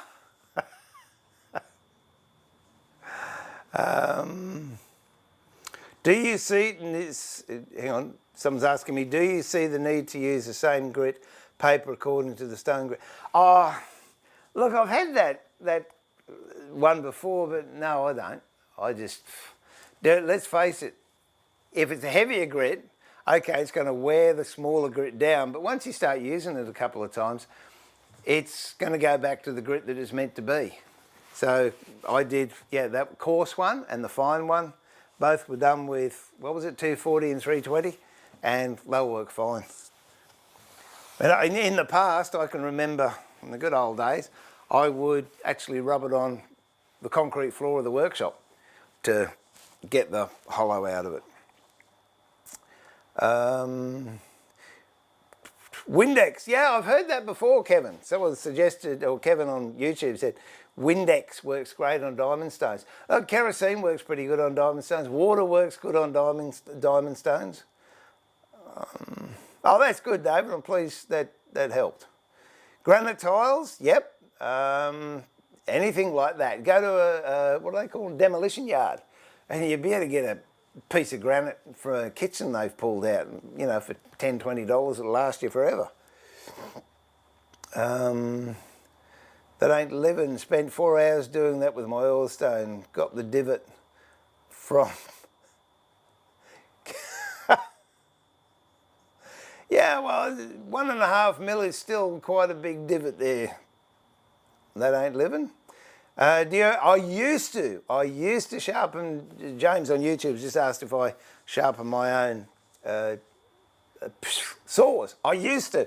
As a matter of fact, I had someone in here yesterday and we were talking about that, and I can honestly say I can remember, scored a splinter there.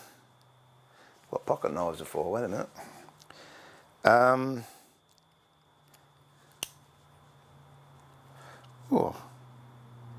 Nasty little critter, got it.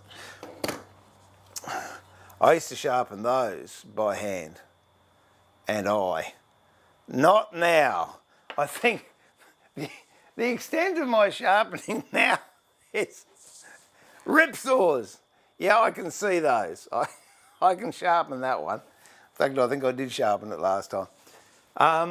No, as a rule, I now send them off to be sharpened. But having said that, trying to find someone that sharpens them properly is very, very hard nowadays, because they're generally sharpened by machine, and the machine just sets up and sharpens it what I want. It doesn't take into account, you know, the thickness of the blade or how you want your sharpened, or, you know, it's very disappointing. I got some back saws sharpened, and yeah, I was very disappointed when they came back. They were very, very coarse, and I didn't think they cut any better than when I sent them away. But anyway,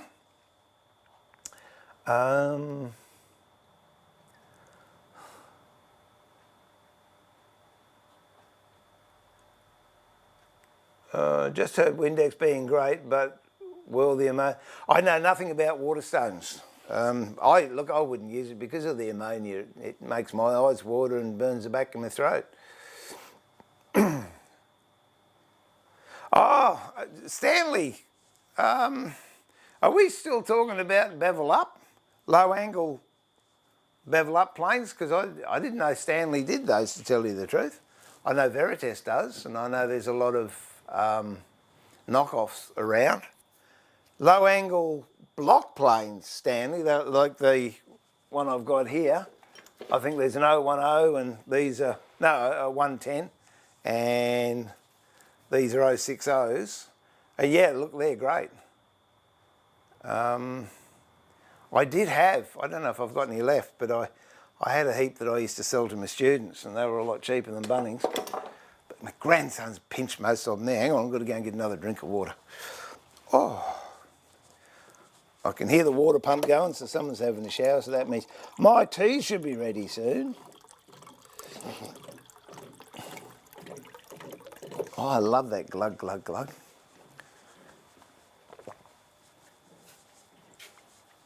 Oh, that's nice. Like water. That water cooler keeps it at 6 degrees, which is perfect all year round. Where do you buy your timber and ply from? Bunning is a little expensive, but they claim to be the cheapest. Oh, Alan, I buy my plywood from DMK Product Forests, and it's $200 a sheet. Believe me, Bunnings is a lot cheaper than that.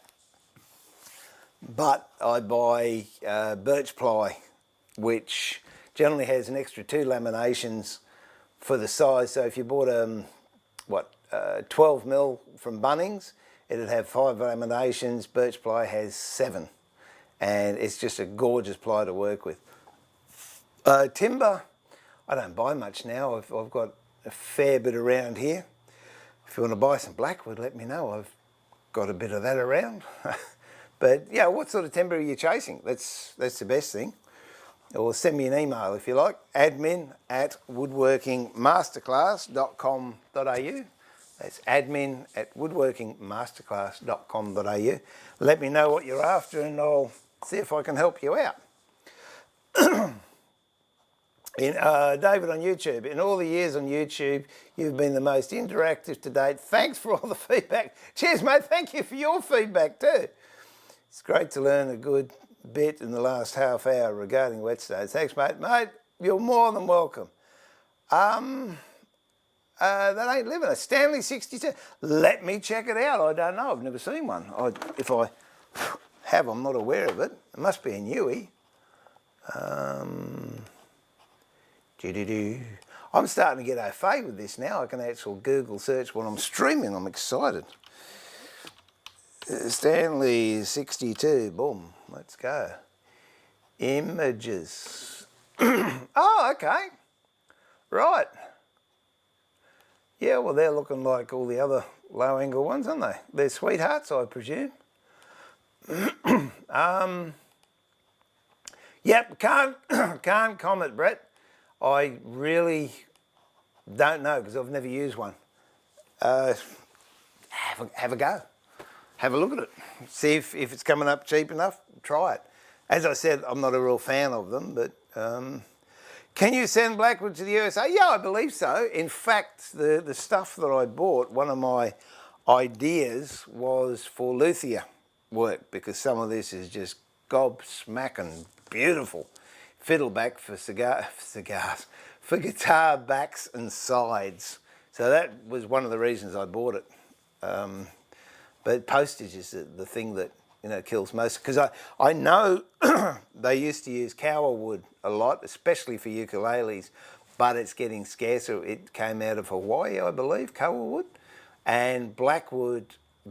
So I've heard is very, very similar, and a lot of luthiers in America really love the Tasmanian blackwood. So there you go. Okay, anything really? I've been working with pallet wood recently. I've been joining and thickness it to make it square. Well, yeah, cheers, mate. Alan, give me an email and I'm easily bribed with a coffee. If you like, we'll go to the Hyperdome or hang on, no. Well, I like Centuros. Find a Centuros around near where you live and I'll catch up there and we'll have a mocha coffee. Awesome stuff. What else I was going to do? Oh, I might just. Did I? I can't remember. No, I might just shoot these with the moving filister before my dearly beloved comes down and drags me up to the house with tea's ready, because it's getting on for 7 o'clock, and I did promise I would only stream till 7. Hang on, just so you can see what I'm doing. I'll spin it around. I'm just going to cut this off on the docking saw, which is there. You won't be able to see it because I'm going to be standing in front of it. But isn't this quite... I'm going to turn this off. I know I do this all the time, but I'm just so impressed with this saw. I've had it for... gee whiz, I must have had it for 8 years, I think. And just listen to how quiet this is when it starts up. Well, as soon as the dust extractor stops. Here we go, start the saw up. That's as noisy as it gets. That's it, my table saw is noisier than that. Okay, here we go. Just turn that back on.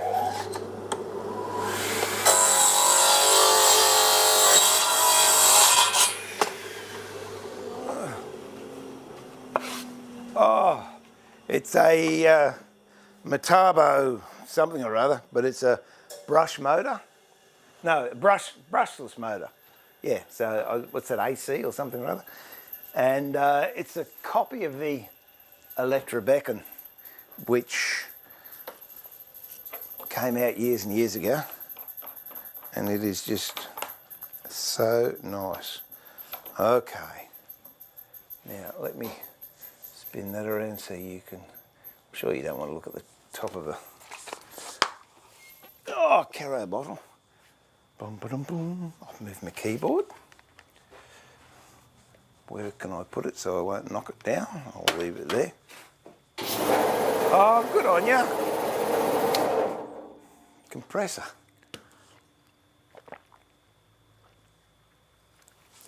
Nearly bought a house at Shayla Park once. And where the Hyperdome is, this is, where are you?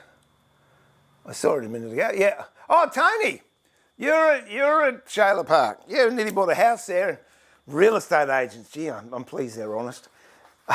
Where the hypermarket was built, that was all forest. It was just bush. And they told us it was a gazetted nature strip and it would never ever be built on. But we didn't buy it. So there you go. Oh. I thought, what made me think you were at Redland Bay, Tony? Perfect Pens. I don't know. Anyway, okay. There's a Sanchurus at the Hyperdome, is there? Oh, well, there you go. Looks like Alan and Perfect Pens and I should go to the Hyperdome and we can have Sanchurus. I like them. Oh, where's that other? Where is it? Here it is. Please keep an eye on where I put everything because I lose it. Now, bearing in mind I've just sharpened this, so I'm hoping it's going to work. Oh. We'll give you all three again. There you go. Here we go. And that is a Colin Clinton marking gauge, which you can get from H&T Gordon. Absolutely gorgeous. All right, this is a snipe bill I'm putting up here at the moment. Where's the other one?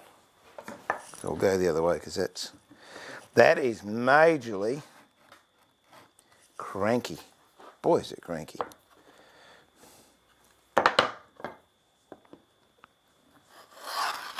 There we go.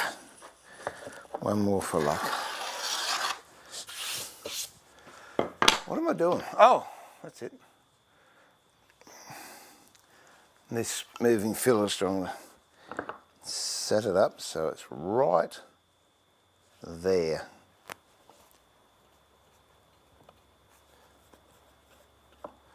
Bum, bum, bum, bum.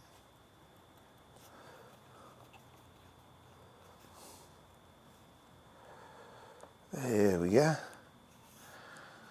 And I want it to be 1/4 of an inch from the back.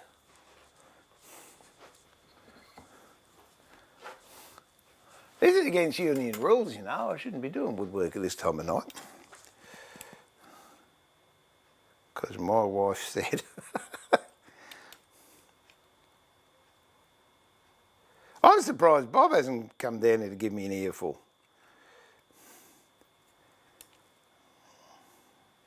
Although he's been a good boy today. Okay.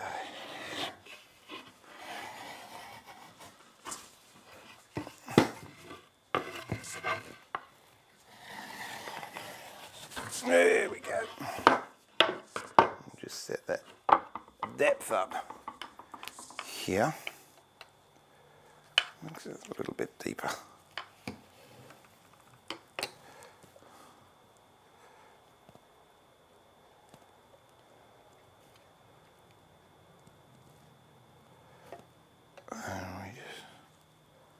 I always like to have it a little bit shallower than the finish, because sometimes you get a little bit exuberant and you can go past where you want it to. So here we go. Oh, that is bony. Boy, that's bony. Which one are we on here?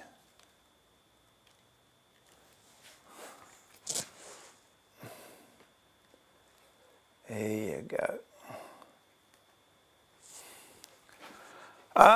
Do I work much in Jarrah? Yeah, when I can. As a matter of fact, funny you should ask that, Kevin.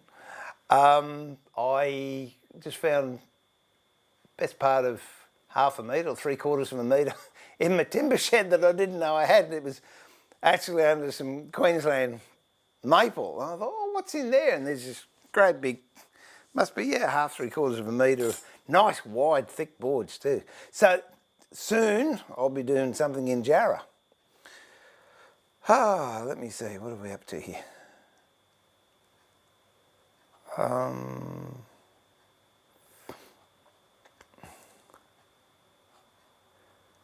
No, I'd be happy with some American black walnut. I would love it. I think it's about 6,000 a cube here. So I don't know how that equates in America. So America, that'd be about $4,500 a cubic metre. Or how much? I could work that out in super feet, but my head's not that quick at the moment. Noisiest tool ever made. Has to be a Black & Decker motor. Oh, I don't know. I reckon a Hitachi TR12 is pretty noisy there. That ain't living.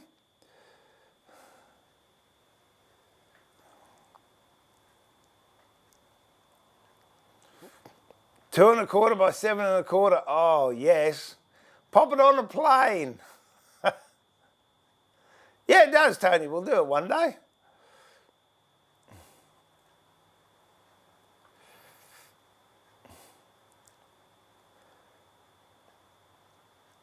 Snipe bill. That's what this thing's called. It's called a snipe bill because it's got the shape there is like the bill of a snipe bill bird.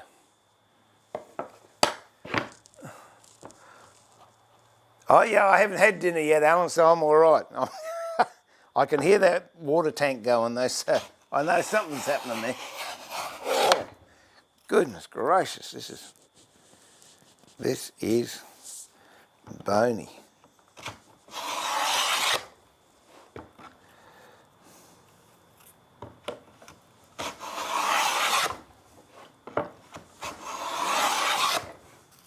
I'm lucky though, because my wife, she'll go out to a sewing room and she'll do sewing sometimes, so I can get away with it.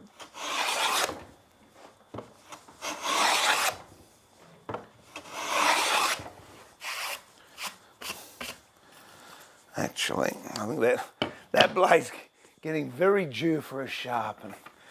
Let me just try a dado plane. Okay, we might be able to do it with that. Depends how sharp this is. I think it could be a plan tomorrow morning to be doing some sharpening. There we go. We'll try that.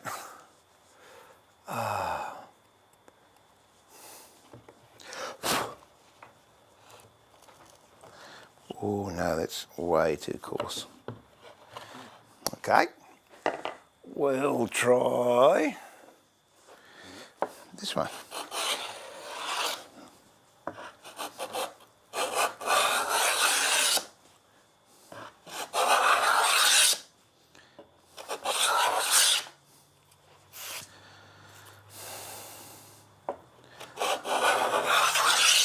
Oh boy, that's hard.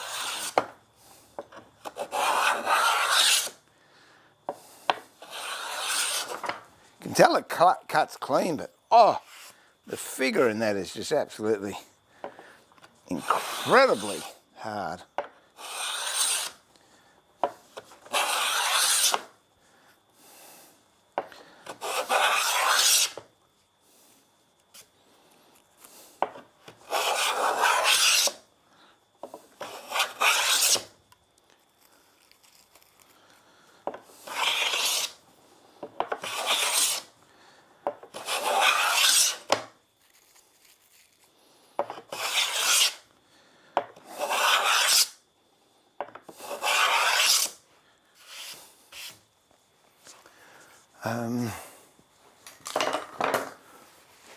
Okay, where'd that go?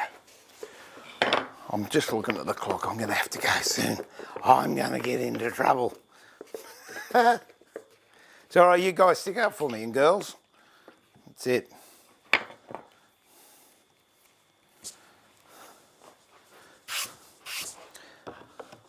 Actually, my wife did a stream today and she went for nearly 4 hours, so I think that gives me a little bit of leeway.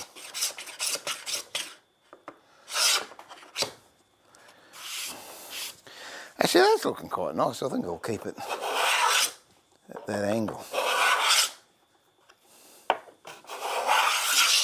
I'm doing it, I didn't intentionally do it, but I started out planing like that, but because it's so bony, I'm actually going like that, which is giving me a nice little angle, which I think I will keep. That's going to look really nice on the finished door.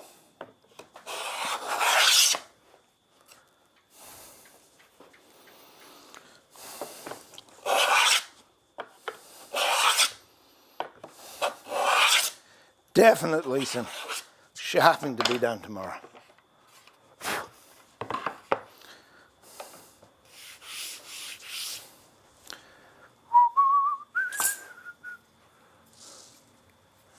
Oh, I'm going to put this, I don't know if you were watching me a couple of Mondays ago. I knocked that and it went everywhere. All over the door frame that I was making.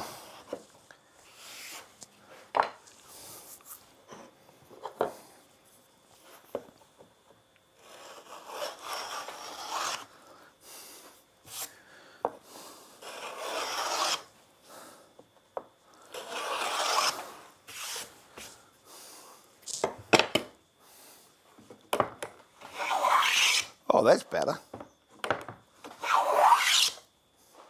That's nicer. Isn't that a great sound? I never get sick of that sound. All right, it's up past 7. I better go up. Let's see what's happening. Yeah, Kevin, it's a plane. The Snipe Bills is a plane. If you want to get into hand mouldings and using moulding planes, rounds and hollows and stuff like that, honestly, they're a must. We did a thing on it, a couple of streams ago, and that comes in at about a mid-range router, about, I think it's $450 for a set, but they'll just last you forever and ever. And seriously, if you want to get into serious moulding making, you just can't go wrong with it. But it's one of those things, and I haven't seen them come up on eBay or anything like that either, so who knows. Kevin, you recently got a ton of Eep and Jarrah. What's Eep? I've never seen that. I'll be able to see what you do with Jarrah. I've got a cabinet I made years ago up in the house, a Victorian tea cabinet, which when I start doing Room for Woodwork, I'll give you a tour of some of the pieces that I've made over time. Just have to say, Simon on YouTube, just have to say watching people like you and Paul Sellers really makes me want to up my skill level with hand tools rather than keep buying more and more. I have said that for a long time, Simon, honestly. There's a video I put up, how to be a better woodworker, and it just went stupid. It got 100,000 views or something or other, and it was saying precisely that. Instead of buying machines and tools that are going to make it easier for you to do the job, get better with the tools you've already got, and you'll save thousands. You honestly will, and your feeling of self-satisfaction is increased tenfold. And yeah, so that's good. If Paul's pushing hand tools and I'm pushing hand tools, we could start a revolution. That'd be kind of cool. This timber here, it's Chilean myrtle, but it would have to be the boniest, gnarliest piece of Chilean myrtle I have ever used in my life. I've got a fair bit of it out in the shed, but you can see how that grain is. It's going to look absolutely, I'll give it a spray with some water so you can actually see it. Get some water up here. There we go.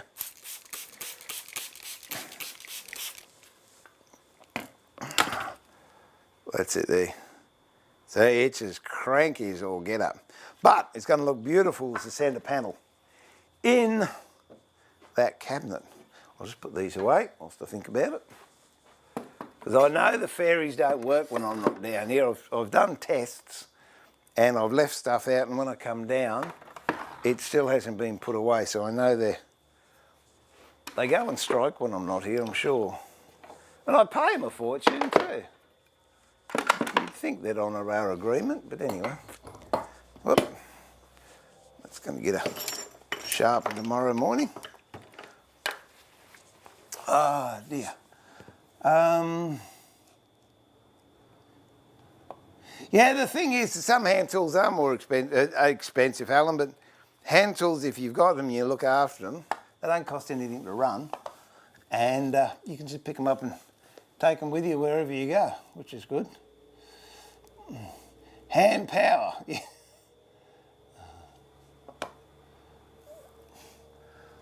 If I drive to Perth or head out your way, I'll bring some nice jarrah. Olive, mate, I love olive. I do. Well, I think we spoke about this before. I like olive. When the next timber trip we go on, no, next one I think we're just going to get bull oak and she oak or something or other. What's that stuff? Hairy oak. But yeah, if we go out west, I'll see if I can grab some olive. Good morning from Egypt, Fadai. Fadai here. Hahib? Fadai. Fadai? Well, g'day anyway. Welcome to the workshop. You're most welcome. Just coming in on the tail end of the stream, but that's okay. I'll be back on Saturday morning, my time, which is, I think that's evening, Friday evening for most people overseas. What does bony mean? I'm not come across bony, exactly what it sounds like. It's like a fish. Have you ever had a fish or caught a fish and tried to fillet it and it's all bony and the knife jumps and gets caught on the bones? And that's basically what it's like. It's like filleting a bony fish. Yeah,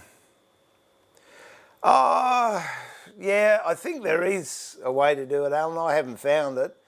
Where I can, I just block them. So I don't know if they come up in your chat. I just don't get them here, which is nice.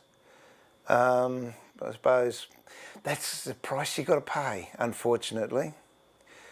Never heard of it. Never heard of what? Oh, Chilean myrtle. Well, I've got Tasmanian myrtle as well. That's a lot shinier and it's tighter grain, but Chilean comes from Chile, I guess. I'll be sure to watch How to Be a Better Woodworker. Yeah, it's only a short video, and it was a real, again, bony, gnarly, nasty bit of tree root, and I actually flattened it using that little plane there, which is a palm smoother, and a spoke shave. And there is no way in the world any machine would have touched that bit of timber. I can guarantee that. Tail wag from Bob. I just said that. I must have pressed that by mistake. There you go.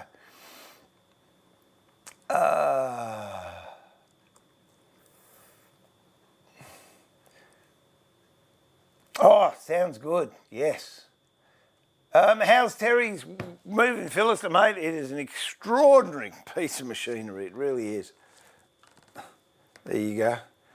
All the bits he makes himself. That's got a metric thread in this one. There is one that's got an imperial thread, but that's Gidgee. So yeah, speaking of Terry, he'll be here on Monday if you can join me. So Sunday night for a lot of you, or Monday morning for the rest. That's just about it. So it's not so much a Monday one. I just love doing woodwork and sharing woodwork, but the Wednesdays one, if they become regular, and I think they will, it's just an open shop. We have a chat. You ask me any questions. If I can, I'll answer them. We just chew the fat, shoot the breeze. And I do little jobs, and as David wanted to know how to flatten a stone, okay, we'll do that. And I think some other Wednesday night someone wanted to know how to make something, so we made that. So if you get stuck during the week, put it on the list and I may be able to help you out. So what do I think about the moving Philister? Absolutely brilliant. I didn't think I would use it as much as I have, but I've got my money's worth out of it. They come in at about, I think, 1,300, 1,400 Australian dollars. And you can get, I think, if you get up into the ebonies, they're up around the $1,500. But just extraordinary piece to use. But once you get used to it, it's an extension of your hand. It really is. No, it's good. Can't talk highly of enough. Can I build a birdhouse? Well, the answer is yes, I can. Will I build a birdhouse? Most likely not. Generally because it's more DIY, and I've got nowhere here that I would use it, and I like building things that I've got a use for and that I could use. But it would be fairly easy to build butt joints and half lap joints for the roof and for the carcass, and then drill a hole and put a little dowel in there. So we can talk about it, but I doubt if I'd build one. But thanks for asking me anyway. So anyway, that's just about it. So this is Steve pulling the shed door down, saying thank you once again. If you follow me on Twitch, I appreciate it. I will be streaming exclusively to Twitch for the main shows come the beginning of October. So if you're on YouTube and you'd like to join Twitch, love to have your company over there. If you followed me there, if you've subbed, signed up, given me cheers, donated, whatever, thank you so much. And YouTube, if you like what you see, please subscribe to my YouTube channel. There'll be more how-to videos going up there very, very shortly. And Mixer, the following's starting to happen there, so thank you very much for making me welcome on Mixer. And I look forward to your company as well. So in the meantime, until Saturday morning when we're streaming again, this is Steve pulling the shed door down, saying remember to keep it sharp, but more importantly, keep it safe, look after yourselves, be kind to each other, have a great, until we meet again, and I look forward to having you at the bench very, very soon. So well wishes, God bless to everybody, thank you once again, stay safe, and I'll see you very soon. Bye for now.